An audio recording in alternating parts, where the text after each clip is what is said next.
Selamat siang, Pak Syahrudin Damanik. Ini dipanggilnya Pak Syahrudin atau Pak Damanik sebaiknya oleh kami? Biasanya kalau orang Batak dipanggil marganya Damanik. Oke, Pak Damanik ya. Maaf, saya buka masker. Silakan. Ya. Saya akan memulai Pak Damanik untuk proses wawancara ini, nanti akan dilanjutkan oleh anggota pansel yang lainnya. Mungkin saya akan memulai dengan daftar riwayat pekerjaannya Pak ya. Saya lihat Bapak menyelesaikan pendidikan S2 ya di Universitas Pancasila Jakarta Ilmu Hukum pada tahun 2006, dan di riwayat pekerjaan Anda memulai dengan menjadi ada di TNI AU mulai tahun 2016. Saya di TNI Angkatan Udara mulai tahun 1986, Bu. Pensiun tahun 2019. Oke. Ya. Karena di sini mulainya tahun 2016 ini di dalam formulir Bapak. Jadi agak bingung saya. Ini kayaknya ada banyak tahun yang tidak tercatat di dalam dokumen. Mungkin bisa dijelaskan kalau begitu, karena di sini baru mulai tahun 2016 sampai 2019. Sebelum itu riwayat kerjanya seperti apa Pak? Silakan. Baik, Terutama juga yang berkaitan dengan soal HAM, hak asasi manusia. Silakan Pak. Baik, terima kasih. Assalamualaikum warahmatullahi wabarakatuh. Selamat pagi, salam sejahtera untuk kita semua. Shalom, Om Santi Om, salam kebajikan. Perkenankan kami Bu, sebelum memulai kami akan memperkenalkan diri. Kami nama Syahrudin Damanik. Kebetulan sering dipanggil dengan Damanik karena orang Batak banyak dipanggil dengan marganya. Seperti Ibu sampaikan tadi, memang kami berlatar belakang Tentara Nasional Indonesia, TNI Angkatan Udara. Kami masuk TNI Angkatan Udara tahun 1986 dengan berbagai penugasan hampir di seluruh Indonesia, mulai dari Papua, Makassar, Medan, di Solo, dan terakhir di Jakarta sampai dengan pensiun tahun 2019. Jabatan terakhir saya adalah sebagai Kepala Dinas Hukum Angkatan Udara. Setelah kami pensiun, kami bekerja di salah satu perusahaan swasta di Jakarta sampai saat ini. Belum selesai, masih posisi sebagai pegawai atau karyawan di salah satu perusahaan swasta di Jakarta. Jadi latar belakang kami untuk ikut dalam seleksi komisioner Komnas HAM ini adalah karena ketertarikan kami akan masalah-masalah hak asasi manusia. Kebetulan pada tahun 1998 pada saat kami dipindahkan tugas ke Jakarta, ke Mabes Angkatan Udara. Pada saat itu hiruk pikuk masalah pelanggaran hak asasi manusia di Indonesia menjelang era-era reformasi, di mana kami ditugaskan oleh Panglima TNI pada saat itu sebagai salah satu tim advokasi dari prajurit-prajurit TNI yang diduga melakukan pelanggaran HAM. Jadi kami familiar sekali dengan kantor Komnas HAM pada saat itu di Jalan Latuhar Hari, karena kami sering mendampingi para prajurit-prajurit TNI yang diperiksa atau dilakukan penyelidikan di kantor Komnas HAM di Latuhar Hari. Pada saat itu kami ikut mendampingi prajurit-prajurit maupun mantan prajurit yang sudah pensiun yang diduga melakukan pelanggaran HAM seperti dalam kasus Tanjung Priok. Kemudian walaupun mungkin belum kan pelanggaran HAM, masalah penyerangan kantor PDI Perjuangan, pada saat itu kami diperintahkan untuk ikut mendampingi para prajurit yang diduga melakukan pelanggaran HAM. Pada saat itulah kami ada ketertarikan untuk ikut berkecimpung di masalah hak asasi manusia ini.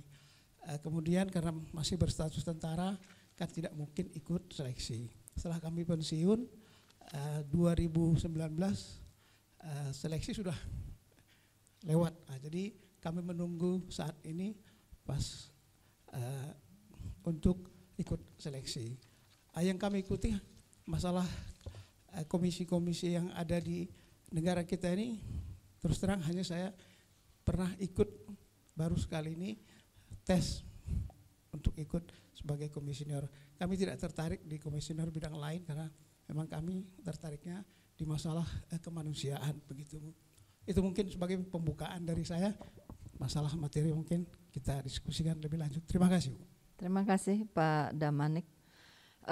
Mungkin kita fokus ke pengalaman tadi ya yang sudah disampaikan, khususnya terkait dengan peran Pak Damanik dalam tim advokasi prajurit TNI terkait kasus Tanjung Priok.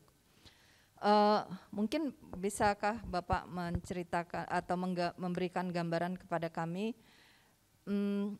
evaluasi Pak Damanik sendiri terhadap putusan yang dihasilkan di pengadilan tingkat ad hoc HAM tingkat 1, kemudian kan ada banding ya Pak ya. Silakan tolong disampaikan pandangan Bapak tentang kasus ini. Ya, memang nyata-nyata bahwa kasus Tanjung Priok adalah merupakan pelanggaran HAM berat. Pelanggaran HAM berat, tetapi baru pada tahun 2000 ada pengadilan HAM, khusus HAM berat begitu. Makanya di masalah kasus Tanjung Priok ini diselidiki oleh Komnas HAM dan diadili di pengadilan HAM di Jakarta begitu. Dan ada beberapa tersangka yang diduga tersangka dijadikan tersangka dan sudah diputus oleh pengadilan. Secara detailnya mungkin permasalahan tersebut memang pada saat itu mungkin pada masa Orde Baru yang berkuasa adalah militer, otoriter begitu. Memang kami melihat itu ada yang terstruktur dan sistematis pada saat itu sehingga terjadilah peristiwa Tanjung Priok. Ada rapat-rapat di Kodam, ada rapat-rapat yang di Kodim, di Polres Jakarta Utara, ada rapat-rapat sehingga benar memang itu dikategorikan sebagai suatu pelanggaran HAM dan layak diberikan hukuman dan diputus sesuai dengan aturan yang berlaku dalam Undang-Undang Nomor 26 Tahun 2000 tentang Pengadilan HAM. Itu analisa saya sementara ini bahwa itu nyata-nyata adalah memang pelanggaran HAM berat. Kemudian kan ada banding ya Pak? Ada banding. Dan putusannya, putusan pengadilannya dibanding? Putusan banding kalau tidak salah bebas. Ya. Bebas. Mohon pendapat Bapak tentang ini. Pada waktu itu dalam banding memang mereka dibebaskan, tapi saya tidak bisa mengintervensi keputusan hakim bahwa kita memang mencoba pada waktu itu bagaimana memutus rantai komandonya kan di situ kan, kuncinya kan di situ Bu, bahwa apabila unsur-unsur dalam pelanggaran HAM tersebut, pelanggaran HAM berat tersebut tidak benar, ya mohon dibebaskan kan begitu. Akhirnya pengadilan tingkat 2 atau banding pada saat itu menyampaikan bahwa itu dibebaskan begitu. Pandangan Bapak sendiri ini kan sudah berapa puluh tahun sebelumnya. Yeah. Pandangan Bapak sendiri tentang perkembangan terkait dengan putusan pengadilan seperti ini seperti apa Pak? Pandangan Bapak? Saya sebenarnya tidak sependapat karena memang itu nyata-nyata pelanggaran HAM berat. Tapi ya kita juga kaget kok bebas begitu. Seharusnya kan itu tetap diputus sebagai pelanggaran HAM berat dan dijatuhi hukuman begitu. Tapi nyata-nyata dibebaskan, ya kita juga sedikit agak kaget juga kok bebas begitu. Harusnya dihukum kan begitu. Menurut Bapak kenapa sampai bisa bebas putusannya di tingkat Analisa banding? waktu itu hakim memutuskan bahwa rantai komandonya ada yang terputus begitu. Ada rantai komando yang terputus sehingga unsur-unsur tidak terpenuhi begitu. Apakah ini semata persoalan dimensi hukumnya aja yang sebagaimana diinterpretasikan oleh hakim, atau ada hal-hal lain yang mempengaruhi perkembangan? Tidak ada, Bu, tidak ada. Tidak ada. Itu sepenuhnya karena murni masalah hukum. Oke, baik. Terima kasih. Karena ini menjadi salah satu catatan yang dianggap negara Indonesia kurang mampu untuk memenuhi tanggung jawabnya ya, tanggung jawab HAM-nya. Ternyata putusan bebas ini artinya bagaimana pandangan Bapak tentang persoalan impunitas di Indonesia? Sebenarnya impunitas itu tidak boleh ada di Indonesia. Semua orang mempunyai kedudukan yang setara, hak dan kewajiban di depan hukum adalah sama. Jadi tidak ada impunitas. Walaupun umpamanya dia pejabat atau TNI apapun atau Polri atau apapun, tidak ada impunitas di Indonesia. Semua kalau memang bersalah harus dihukum. Jika Pak Damanik terpilih jadi komisioner, apa yang akan Bapak lakukan untuk memutus tali impunitas yang selama ini terus ada di Indonesia? Baik, Bu. Jadi masalah impunitas ini apalagi pihak yang berkuasa pasti berusaha untuk tidak dijatuhi hukuman, untuk tidak diproses hukum. Itu kecenderungan kan seperti itu. Nah, itu harus diputus dengan kebijakan pimpinan tertinggi dari negara ini, Bu, bahwa tidak ada orang yang kebal terhadap hukum, bahwa hukum itu harus ditegakkan, bahwa hukum itu sudah disepakati oleh kita bersama sehingga harus ditegakkan, dan itu ada pengawasan dari DPR dan pemerintah terhadap penegakan hukum ini, maupun harus ada kontrol dari masyarakat dan ada kontrol dari Komnas HAM terhadap impunitas ini, karena Komnas HAM ini sebagai benteng terakhir. Kalau saya lihat pengalaman saya dengan berhubungan dengan Komnas HAM ini, bahwa Komnas HAM ini dianggap benteng terakhir. Jadi kalau dia sudah mengadu ke sana, mengadu ke sini, mengadu ke sana, kalau sudah tidak ada hasilnya, ujung-ujungnya dia ke Komnas HAM. Nah, di sinilah memang Komnas HAM ini agak sedikit berat beban dan tugasnya, karena dia diharapkan oleh masyarakat itu untuk dapat memberikan keadilan ataupun penyelesaian terhadap kasus-kasus yang dihadapi oleh masyarakat. Ya. Baik itu masalah impunitas pun, umpamanya ada polisi yang melakukan atau aparat yang melakukan tindakan yang bertentangan dengan undang-undang namun tidak diproses hukum, ya itu larinya ke Komnas HAM. Biasanya Komnas HAM lah yang memberikan rekomendasi agar ini diproses hukum. Terima kasih, Pak. Ya. Bapak mungkin tahu ada 12 kasus pelanggaran berat HAM yang masih belum tertangani sampai tuntas ya. Iya. Dan jika memang salah satu misi Pak Damanik adalah untuk ikut memutus tali impunitas, apa jawaban Pak Damanik jika nanti seandainya Pak Damanik sebagai komisioner ikut terlibat dalam penyelesaian 12 kasus ini? Jika masyarakat kemudian mempertanyakan independensi dari Pak Damanik karena sudah tercatat rekam jejak sebagai pembela para prajurit di kasus Tanjung Priok yang kemudian akhirnya dibebaskan, dan juga mengingat berbagai prestasi juga Bapak di TNI ya, termasuk Satya Lencana Kesetiaan dengan TNI dan sebagainya. Bagaimana Pak Damanik akan menjawab pertanyaan-pertanyaan tentang independensi dan ataupun conflict of interest gitu ya, karena punya alma mater TNI ini, dalam upaya untuk mengatasi memutus tali impunitas di Indonesia melalui Komnas HAM. Silakan Pak. Baik, terima kasih. Kebetulan saya sudah pensiun dari TNI Angkatan Udara 3,5 tahun. Jadi mungkin keterikatan saya dengan satuan dengan ini sudah tidak ada hanya hubungan ya seperti alumni begitu saja. Jadi saya pasti independen walaupun saya berlatar belakang TNI begitu.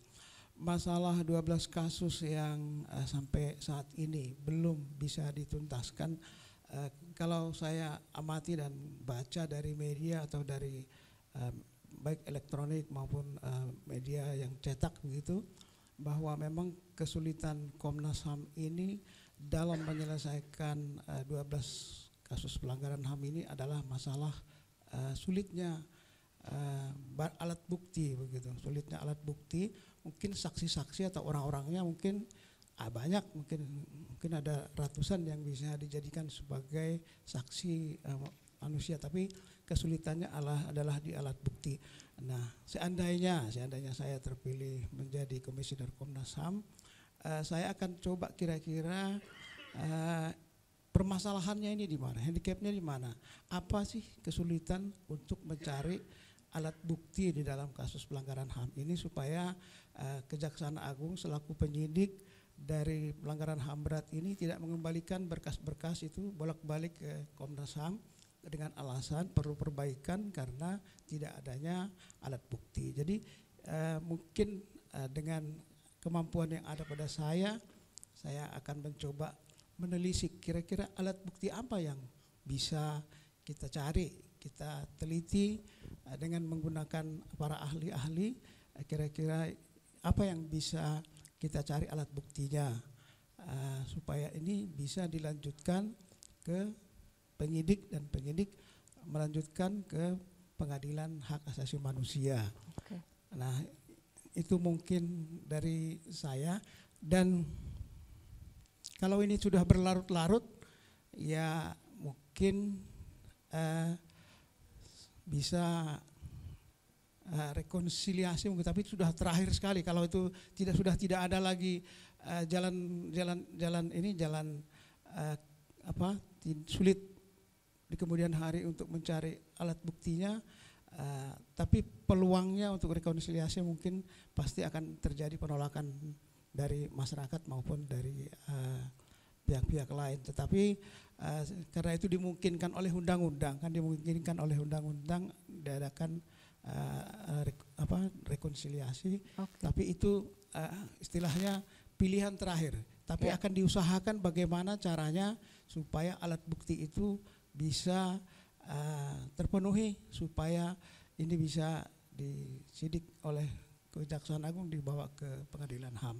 Ya. Begitu Bu, terima kasih. Okay. Karena Pak mungkin bukan step by stepnya ya, tapi ini ada persoalan kemandirian ini, independensi ini adalah persoalan prinsipil ya. Juga prinsip untuk menghindari bahkan persepsi conflict of interest gitu. Karena pada dasarnya Komnas HAM ini dia bisa bekerja dengan baik jika ada trust, ada kepercayaan dari publik juga gitu. Jadi persoalan kemandirian ini apakah memang cukup dengan kalau ada yang mempertanyakan, karena latar belakang Bapak bertahun-tahun ya sebagai bukan hanya sebagai bagian dari TNI, tapi secara khusus menjadi tim pembela pada kasus pelanggaran berat HAM. Apakah cukup ini dijawab dengan bahwa saya independen dengan sebuah pernyataan, jika ada yang bertanya dengan pernyataan saya independen? Apakah cukup itu? Ya begini Bu, itu kan istilahnya bagaimana hati dan pikiran saya. Kenapa saya berani ikut seleksi menjadi komisioner Komnas HAM, bahwa saya bertekad bahwa pelanggaran HAM di masa lalu itu mudah-mudahan bisa saya tuntaskan, begitu Bu. Saya tuntaskan. Saya tidak akan ada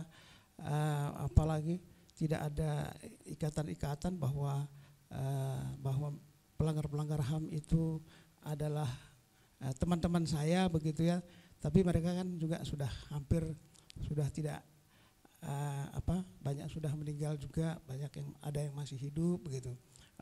Tapi terlepas dari itu, saya bertekad memang bahwa dengan saya maju sebagai calon komisioner Komnas HAM, tujuan saya memang untuk menuntaskan itu. Jadi jangan ada keraguan bahwa karena mantan TNI terus tidak ada independensinya. Saya jamin dan saya bertekad bahwa bukan hanya independen, mungkin malah bertekad bahwa saya mungkin akan maju di depan dibandingkan yang lain untuk menuntaskan ini. Terima kasih Bu. Terima kasih, waktu saya habis. Silakan yang berikut.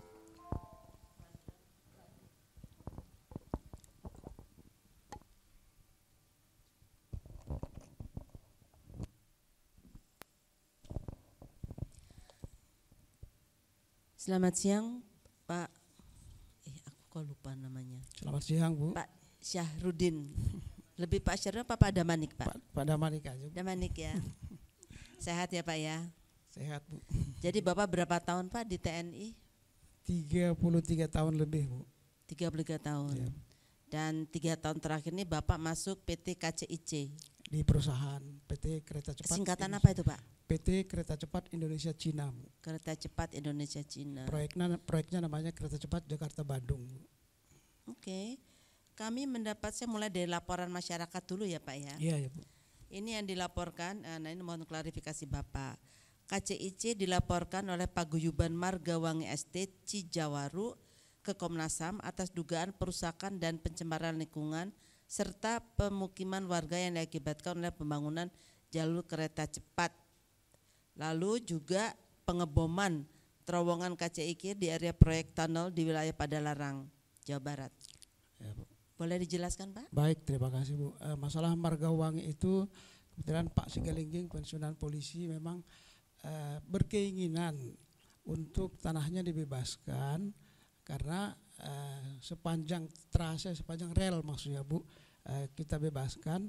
Sementara relnya kan di atas ini, rumahnya di sini.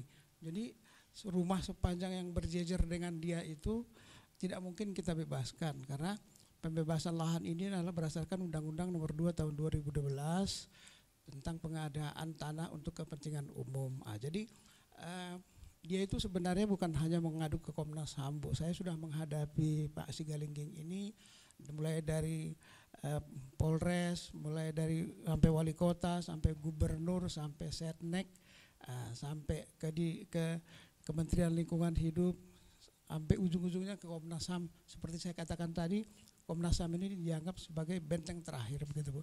Jadi intinya tuntutannya itu adalah dia menginginkan supaya tanahnya dibebaskan. Padahal tanahnya tidak kita butuhkan. Untuk apa tanah yang tidak kita butuhkan kita bebaskan? Kan kita dianggap korupsi Bu. Karena sesuai dengan visibility study, kemudian dengan AMDAL yang ada pada kita bahwa proyek kereta cepat itu ada analisa mengenai dampak lingkungan hidupnya. Dan kita menyewa konsultan LAPI ITB untuk masalah lingkungan. Kemudian tidak mungkin kita bebaskan karena dana untuk membebaskan itu tidak ada. Jadi dia sudah mengadu kemana-mana. Walaupun dananya sekarang jadi ratusan triliun ya Pak. Itu cost overrun mungkin salah hitung mungkin. Kemudian, salah hitung Pak. Dari 6 triliun jadi 150 triliun sekarang benar ya? Oh jadi gini Bu, dari rencana 84 triliun jadi 114 triliun. Oh 84. Okay. Kemudian masalah tanggal 11 yang di Gunung Boong itu Bu. Itu kita kan sudah juga menyewa meng-hire konsultan LAPI ITB bahwa ledakan tersebut tidak membahayakan warga di sekitarnya. Dan kita mungkin CSR paling banyak KCIC itu adalah di lingkungan di lingkungan Tanggal 11 itu. Jadi di situ kita CSR-nya paling banyak, dan tidak ada, kalau ada rumah yang rusak pasti diganti dan dibayar, Bu.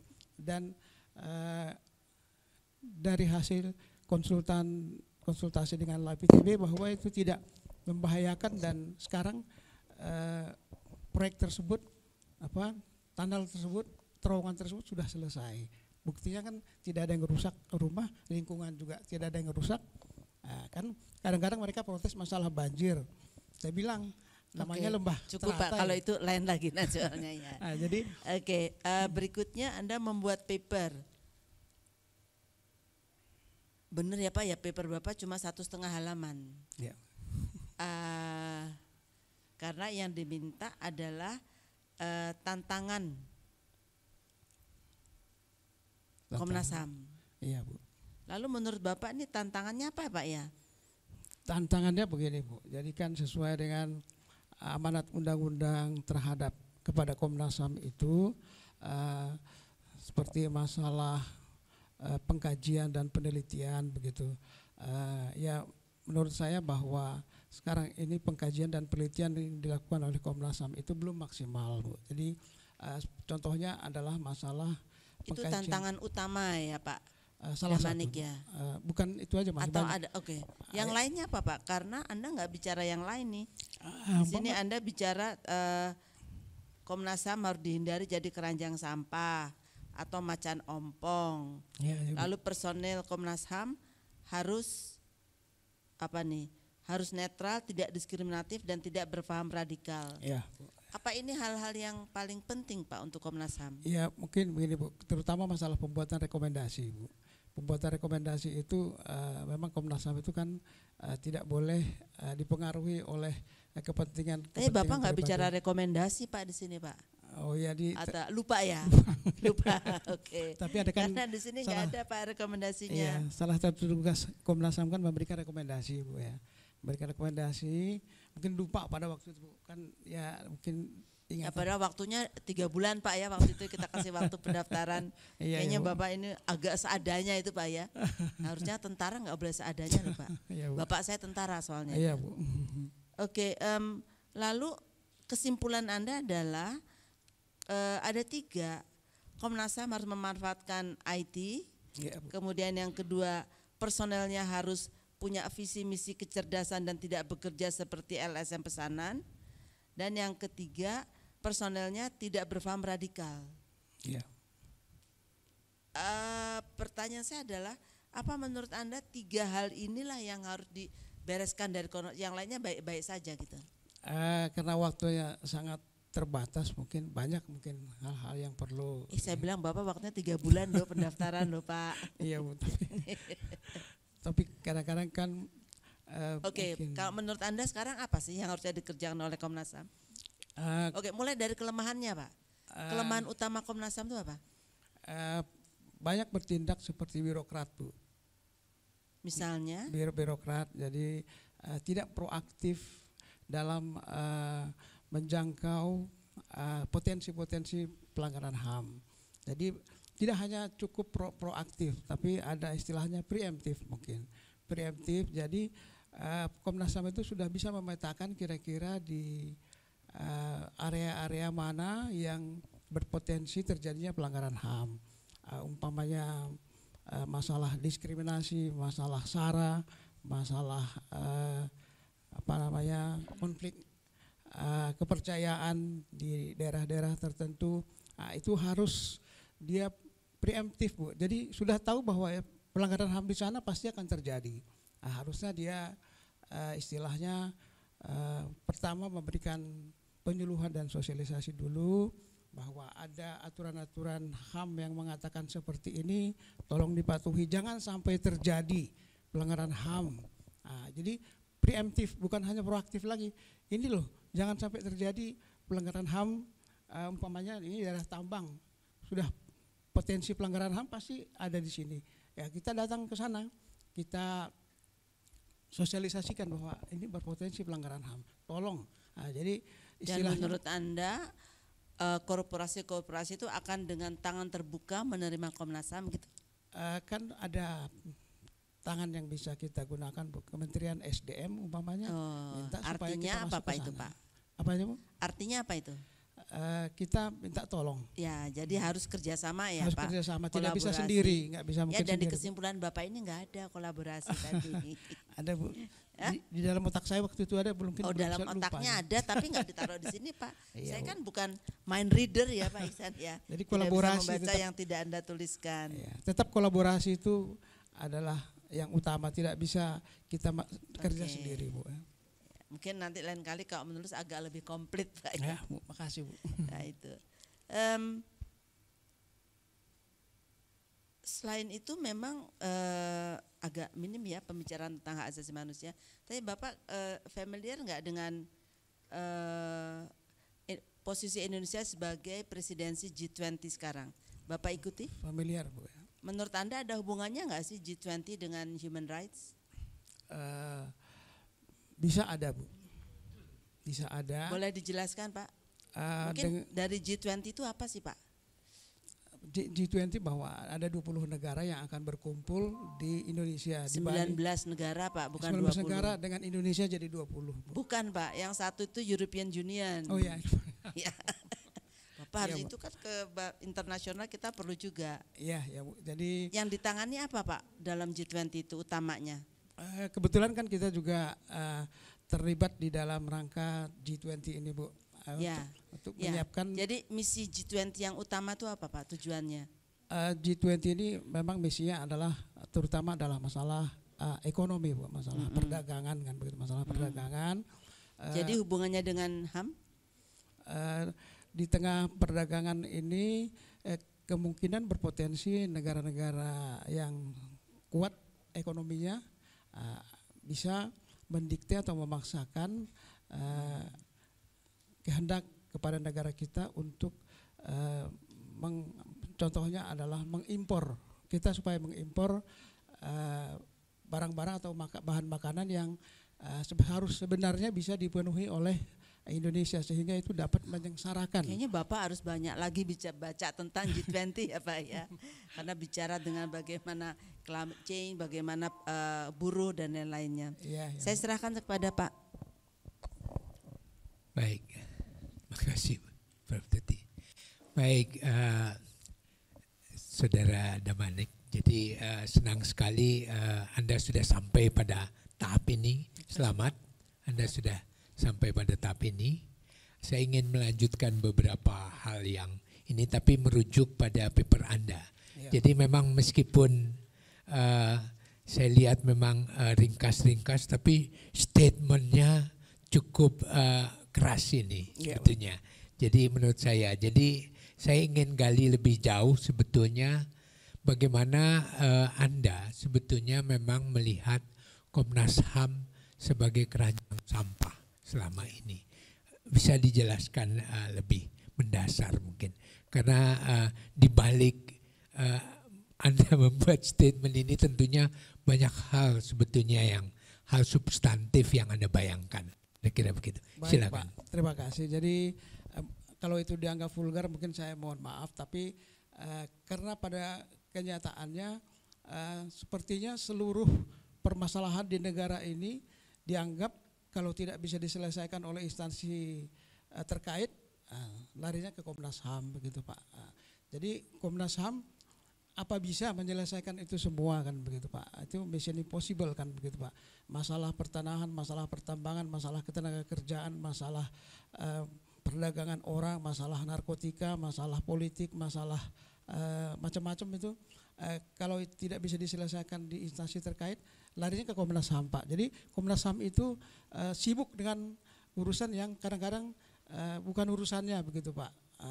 Bukan urusannya. Jadi dia sibuk yang substansi-substansi seperti masalah pelanggaran HAM berat tidak tertangani, atau pelanggaran-pelanggaran HAM yang sehari-hari memang benar-benar pelanggaran HAM tidak tertangani Pak. Jadi dia mengurusi semuanya yang kadang-kadang tidak ada hubungannya dengan masalah hak asasi manusia. Itu pendapat saya, Pak. Terima kasih, Pak. Baik, kita lihat sebetulnya kan sekarang ini ada 5 mandatnya ya, 5 mandat undang-undang sebetulnya yang dibebankan kepada Komnas HAM.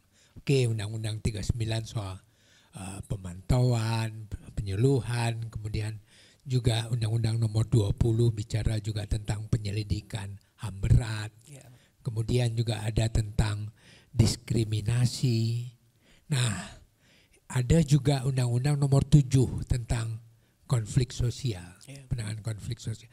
Di situ memang Komnas HAM dimandatkan dalam fungsi mediasi, dan pengawasan. Jadi kita lihat memang dia tidak mengada-ngada sebetulnya. Karena apa? Karena memang ada mandat undang-undang sebetulnya di situ melakukan mediasi. Jadi kita lihat memang banyak yang masuk, kemudian tentunya dia juga akan pilah-pilah nantinya. Mana yang mungkin, mana yang harus kerjasama, mana yang bisa ini pada KL yang lain atau juga hal demikian. Tapi bukan karena keranjang sampah itu, Pak.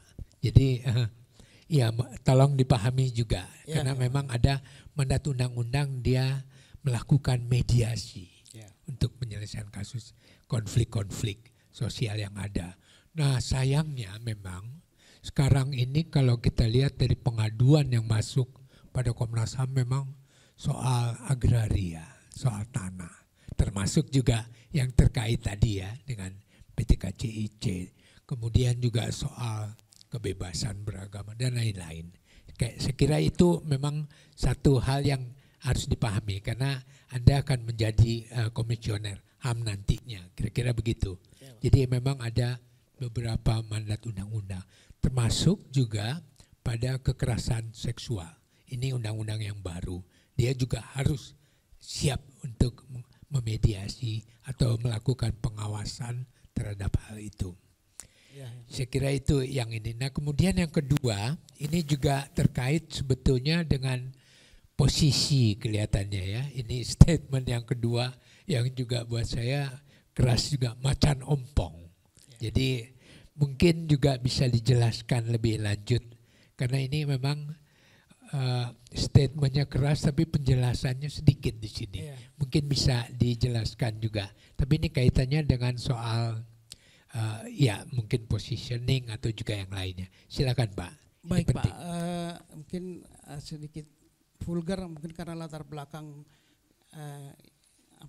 yang saya orangnya terbuka, mungkin jadi masalah macan ompong itu masalah rekomendasi Komnas HAM banyak yang tidak dilaksanakan oleh instansi-instansi, walaupun sudah direkomendasikan seolah-olah itu hanya di atas kertas begitu, Pak. Jadi untuk apa instansi tersebut dikirimi surat kalau tidak ada tindak lanjutnya begitu, Pak. Umpamanya masalah konflik pertanahan umpamanya. Komnas HAM sudah mengirim surat ke BPN, tapi BPN-nya tidak menindaklanjuti. Nah, terus apa yang harus dikerjakan kan begitu? Apakah diam begitu saja bahwa saya sudah melaksanakan tugas saya membuat rekomendasi? Bagaimana pelaksanaannya itu kadang-kadang tidak dipantau dan tidak ada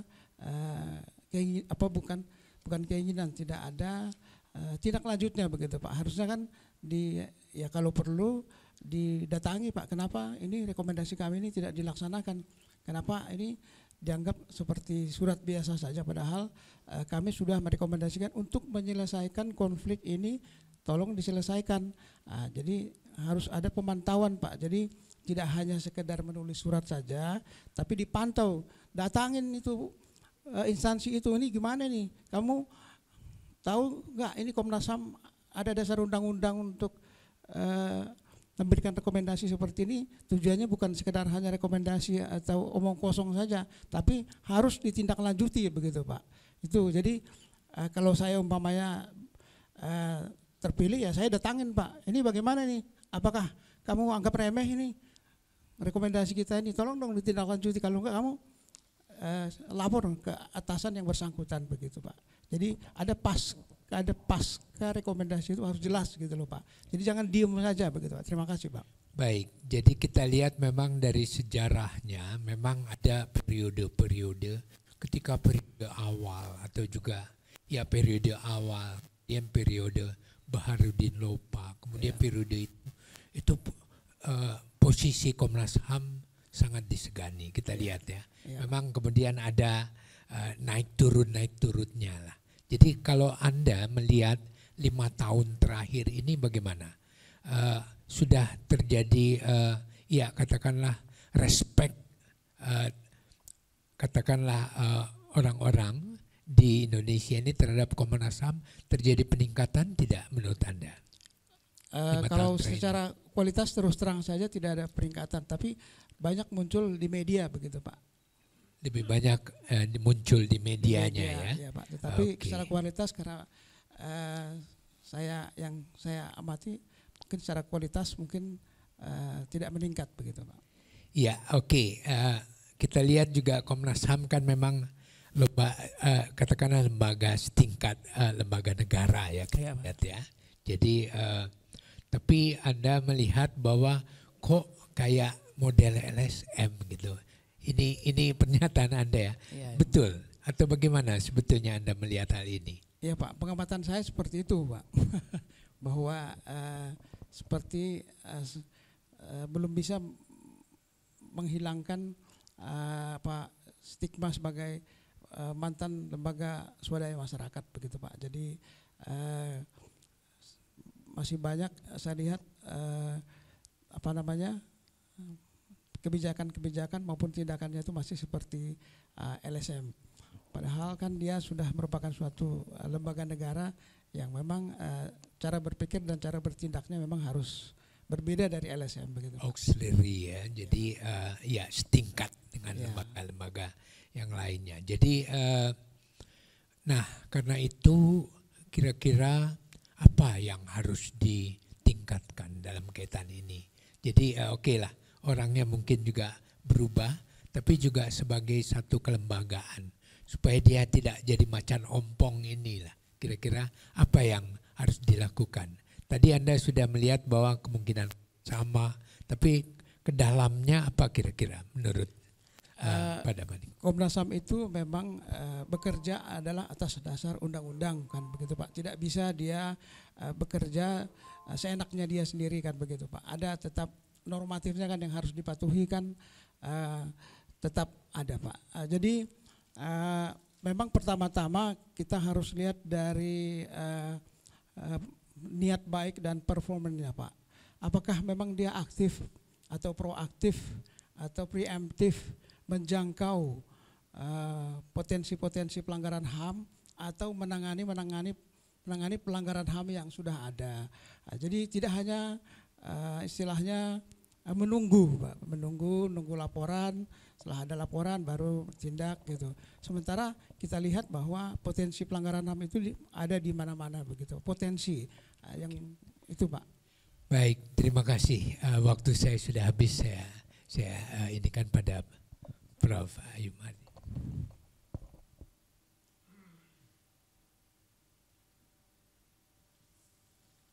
Terima kasih.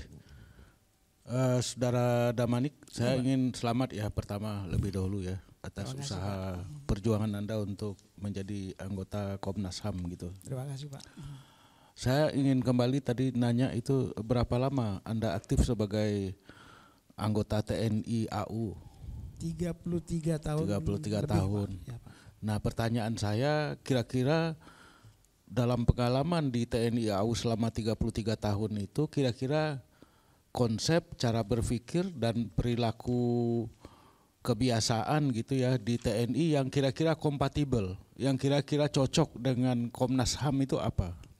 Yang nanti bisa disumbangkan seandainya nanti terpilih menjadi anggota Komnas HAM. Kira-kira apa warisan dari TNI AU yang bisa dibawa ke Komnas HAM? Terima kasih Pak. Jadi kebetulan saya di TNI Angkatan Udara ini kan bertugas di bidang hukum Pak. Saya mantan pensiunan dari Kadis Kepala Dinas Hukum Angkatan Udara. Jadi pada awal-awal reformasi itu TNI kan dihujat sebagai pelanggar HAM otoriter kan begitu Pak, awal-awal reformasi begitu Pak. Dengan hujatan-hujatan maupun tuduhan-tuduhan seperti itu, kami dari komunitas hukum TNI maupun baik itu Angkatan Darat, Laut dan Udara, kita bagaimana supaya ke depan ini TNI itu tidak melakukan pelanggaran HAM, tidak menyakiti rakyat kan begitu Pak. Jadi kita menggali aturan-aturan, kita membuat suatu buku-buku petunjuk SOP tentang masalah hak asasi manusia, juga menyangkut masalah hukum perang yang terkait dengan konflik internal begitu Pak. Jadi di dalam setiap operasi-operasi militer, baik itu dalam latihan maupun dalam tugas-tugas operasi, kita sudah memasukkan masalah hukum HAM dan hukum humaniter di dalam setiap penugasan begitu Pak. Contohnya umpamanya Pak, pasukan TNI yang akan diberangkatkan ke Libanon, dia kita bekali dengan aturan-aturan hukum hak asasi manusia maupun masalah humaniter. Kita bekerja sama dengan ICRC, International Committee on the Red Cross, itu adalah partnernya TNI. Kita ikutkan mereka memberikan penjelasan, dan kita juga menjelaskan masalah HAM dan masalah hak asasi manusia ini sudah ada di dalam lampiran rencana operasi dari militer Pak. Jadi operasi apa yang mau dilakukan ada lampiran hukum dan rule of engagementnya Pak. Jadi seorang prajurit yang begini, kalau di itu Pak, kalau penugasan TNI misalnya menjadi pasukan perdamaian PBB, ya mungkin kan diawasi oleh PBB, diawasi oleh dunia internasional, jadi ya mungkin kemungkinan pelanggaran HAM itu menjadi lebih kecil ya. Nah, tapi kalau di dalam negeri gimana Pak? Siapa yang mengawasi TNI supaya tidak melakukan tindakan-tindakan yang berlebihan sehingga kemudian itu menjadi tergolong pelanggaran HAM? Gimana itu Pak? Semampu kita menyiapkan standar operasional prosedur, namanya buku-buku petunjuk Pak. Jadi mulai level operasi, kemudian level taktis, itu tiap prajurit kita bekali kertas begini Pak. Di situ bahwa apabila begini kamu melakukan ini. Jadi kita tutupi potensi dia melakukan pelanggaran HAM. Apabila melihat masyarakat begini, jangan mengganggu, jangan merusak propertinya dia, jangan melukai, jangan meminta-minta makanan dari dia, jangan menyakiti hati masyarakat. Begitu, kalau Pak. di Papua gimana Pak? Itu kan juga masih ada kritik tuh bahwa TNI dan Polri yang ditugaskan ke sana itu melanggar HAM katanya begitu. Menurut Bapak gimana itu? Ya perlu penelitian Pak, apakah itu merupakan pelanggaran HAM? Ya mungkin Komnas HAM kan juga masuk di sana Pak, ada perwakilan Komnas HAM di sana yang selalu berkonsultasi dengan Kodam, dengan instansi-instansi militer yang ada di sana. Saya belum bisa menyimpulkan apakah itu merupakan pelanggaran HAM karena belum dilakukan penyelidikan Pak. Jadi kalau dianggap itu pelanggaran HAM, kenyataannya prajurit TNI yang paling banyak jadi korban. Gitu. Kenapa itu Pak? Prajurit TNI kok bisa sampai jadi korban? Yang mengorbankan itu siapa Pak? Mungkin tidak ada yang mengorbankan dan tidak ada yang dikorbankan karena situasi Pak. Situasi kadang-kadang di hutan sana kan psikologisnya kan kadang-kadang beda Pak. Jadi begitu mereka melihat TNI ini adalah musuh saya, ditembak gitu Pak. Kadang-kadang kesiapan dari prajurit ini di pos-pos itu kan kadang lagi tidur gitu Pak. Dia kalau Pak Sahrudin terpilih sebagai anggota Komnas HAM ya kan, ya, Pak. Kira-kira di Papua itu Bapak mau melakukan apa ya dalam rangka menjamin HAM baik TNI Polri-nya sendiri maupun warga, khususnya warga baik pendatang maupun warga lokal. Itu kan warga lokal juga jadi sasaran dari kelompok-kelompok bersenjata itu Pak. Ya, kira-kira apa yang mau Pak Sahrudin lakukan? Kebetulan kan saya lama juga tugas di Papua Pak. Jadi pengalaman saya bahwa sebentar Pak, Papuanya di mana? Saya memang di Biak Pak, Biak dan Wamena Pak. Mungkin di situ nggak ada OPM ya? Ada Pak. Ada. Oh ada ya. Ya silakan lanjut. Pada waktu itu ada begitu Pak. Memang intinya adalah dialog Pak. Memang dialog, ada keinginan kedua belah pihak untuk berdialog antara OPM-nya sendiri maupun pemerintah Republik Indonesia, dalam arti tidak melepaskan Papua untuk merdeka begitu. Dialog saja, apa sih yang diinginkan kan begitu Pak. Kalau tujuannya adalah untuk merdeka, jelas kan tidak memungkinkan karena itu masalah kedaulatan Pak. Jadi menurut saya berdialog lah, jadi jangan ada resistensi antara kelompok-kelompok yang kita sebut OPM maupun pemerintah. Berdialog saja, apa sih sebenarnya permasalahan yang harus kita selesaikan? Apakah masalah ekonomi, apakah masalah pejabat? Buktinya sekarang pejabat semua orang Papua, kan begitu Pak. TNI mau Pak berdialog Pak? Yang setahu Bapak, TNI yang aktif sekarang maksudnya. Kalau itu kebijakan pemerintah, kenapa tidak Pak? Kan kenapa tidak? Di Aceh kan kita mau berdialog Pak. Awalnya ditolak gitu Pak, TNI nggak mau, itu berarti mengakui kelompok separatis dalam hal ini Papua Aceh Merdeka kan. Awalnya TNI menolak gitu. Saya tahu ceritanya dari Pak Yusuf Kala sebagai Wapres. Nah yang terakhir Pak, pertanyaan saya, tadi Anda berulang kali bilang Komnas HAM itu jangan jadi sampah. Iya, Pak. Contoh kasus yang sampah itu kayak apa itu? Ya seperti yang saya sebutkan tadi, yang pengalaman saya Pak ya, bahwa warga ini minta ganti rugi padahal tidak ada hubungannya dengan proyek kan begitu Pak. Komnas HAM tetap menanggapinya begitu Pak, padahal sebenarnya laporan ini kan sudah jelas-jelas kita tidak bertentangan dengan Undang-Undang 2 nomor 2012 begitu Pak. Jadi tidak ada haknya mereka yang kita langgar begitu Pak. Kalau itu Pak, kasus Sambo itu termasuk sampah nggak dalam konteks Komnas HAM kira-kira begitu? Karena kan tugas Komnas HAM kan melindungi HAM secara umum ya macam-macam.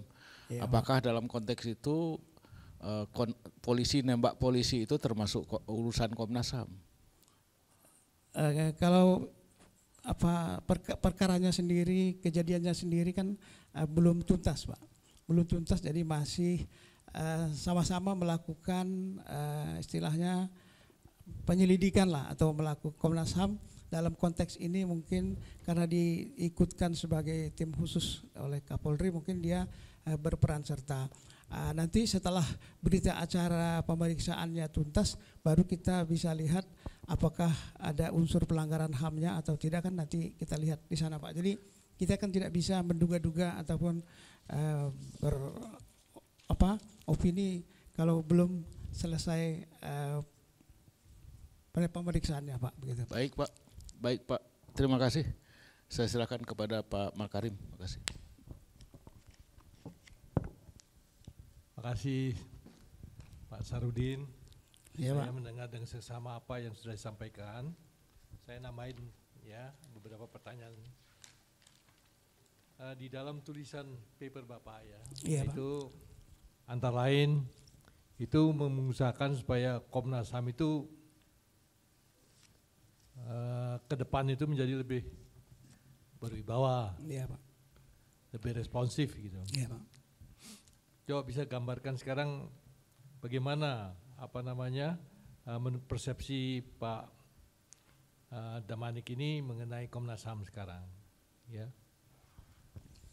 Baik Pak, seperti saya jelaskan tadi bahwa Komnas HAM itu bukan merupakan lembaga negara yang sifatnya pasif, menunggu laporan, kemudian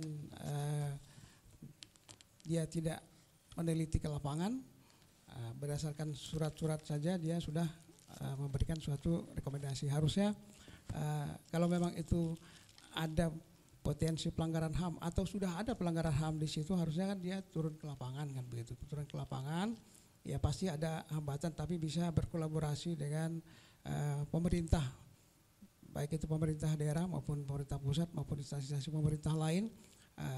Mohon kita dibantu untuk menyelesaikan masalah ini.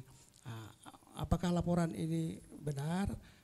Stafnya Komnas HAM itu kan banyak Pak, memang tidak harus komisionernya yang turun tangan kan begitu. Kita bisa menugaskan pegawai Komnas HAM yang ada di Komnas HAM saat ini, tolong itu dicek. Jadi kita berikan mereka pekerjaan supaya mereka proaktif, tolong ini diselesaikan. Jadi tidak sekedar menunggu, maksud saya Pak, tidak sekedar menunggu. Itu yang saya sebut tadi, ada proaktif dan preemptif. Preemptif itu sudah tahu, sudah bisa memetakan potensi pelanggaran HAM. Dan kalau sudah ada laporan yang masuk, ya langsung dong diteliti, jangan diam saja, jangan hanya sekedar menerima surat, terus menerima kedatangan orang pengadu, pasti laporannya pasti yang menguntungkan dia, kan begitu Pak. Jadi tidak sekedar menunggu, maksud saya begitu Pak. Terima kasih Pak. Di dalam tulisan yang sama ya Pak Damanik juga mengharapkan bahwa Komnas HAM itu harus cerdas ya dalam mengelola perlindungan, penegakan dan memajukan HAM di Indonesia. Iya Pak. Bagaimana mencerdaskan Komnas HAM ini kalau menurut? Maksud saya harus kreatif gitu loh Pak, kreatif, tidak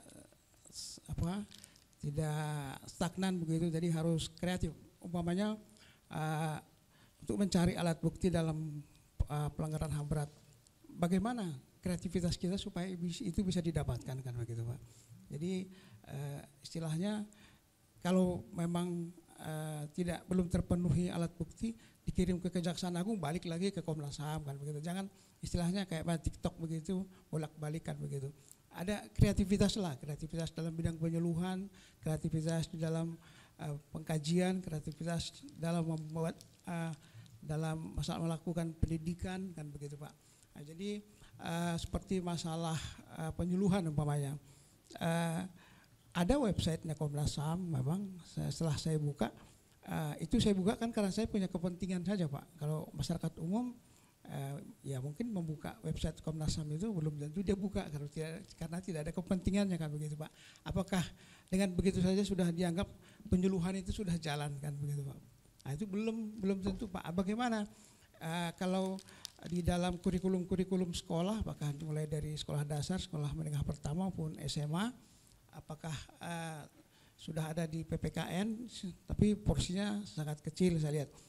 Mungkin bisa berkreasi seperti di universitas, diadakan moot court masalah pelanggaran HAM berat gitu, di seolah-olah ada persidangan semu, supaya mahasiswa-mahasiswa itu bisa mengkaji kasus-kasus pelanggaran HAM berat yang ada selama ini, supaya mereka bisa ikut memikirkan, ikut memberikan solusi masalah pelanggaran HAM berat yang ada saat ini. Jadi kreativitas Pak, jadi kreatif dan cerdas, bekerja kreatif dan cerdas begitu Pak.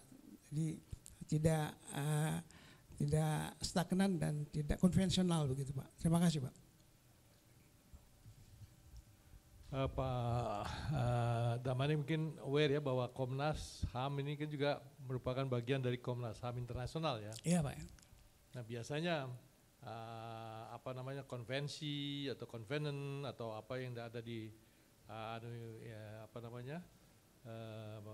Komnas HAM internasional juga menjadi bagian ataupun kita menjadi negara pihak yang menghormati itu. Iya Pak. Tetapi seperti diketahui Indonesia itu tidak meratifikasi Statuta Roma, enggak. Ya. Juga tidak meratifikasi OPCAT, tidak meratifikasi Konvensi Penghilangan Orang Secara Paksa. Ya. Bagaimana persepsi Pak Damani mengenai hal itu, dan apakah misalnya tugas daripada Komnas HAM untuk menggerakkan itu, atau apa sebaiknya dilakukan? Baik Pak.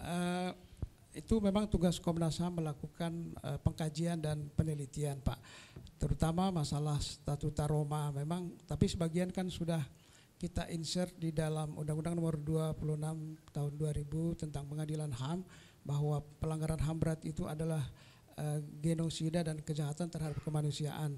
Cuman masalah agresi dan kejahatan perang tidak kita adopsi di dalam undang-undang kita begitu Pak. Jadi sebagian. Tetapi kalau menurut saya, kalau dilihat perspektif ke depan, tidak ada salahnya mungkin masalah konvensi tentang Statuta Roma itu bisa kita ratifikasi begitu Pak. Demikian juga tadi yang Bapak sebutkan tadi, konvensi yang tentang masalah anti apa tadi, itu mungkin kalau dikaji dan diteliti ya memang seharusnya Indonesia meratifikasi itu Pak. Kita meratifikasi dan kita melakukan pengkajian dan penelitian, dan kita kirim surat kepada DPR dan pemerintah agar itu diratifikasi Pak, karena sesuai dengan perkembangan zaman itu mungkin sudah kita butuhkan Pak. Itu mungkin pendapat saya. Terima kasih Pak. Kalau Pak Sarudin Damanik ini terpilih menjadi Komnas HAM kan periodenya tahun 2022 sampai 2027 ya. Ya Pak ya. Nah, kalau misalnya saja nanti Bapak ada di situ, nah yang akan dihadapi oleh Komnas HAM itu adalah pergantian pemerintahan, ya. Pak. Terus juga akan ada suasana baru lagi, ya. Iya Pak ya. Nah, menurut Pak Damani ini apa prioritas yang harus dilakukan oleh Komnas dalam periode-periode yang demikian itu, ya? Ya, Pak. Baik Pak, dalam transisi suatu pemerintahan bisa saja berpotensi terjadinya pelanggaran HAM Pak, apalagi ini sudah mau pemilu kan begitu. Banyak pihak-pihak parpol yang memanipulasi masyarakat untuk bisa memilih dia kan begitu Pak, memilih dia supaya partainya dapat suara lebih banyak Pak.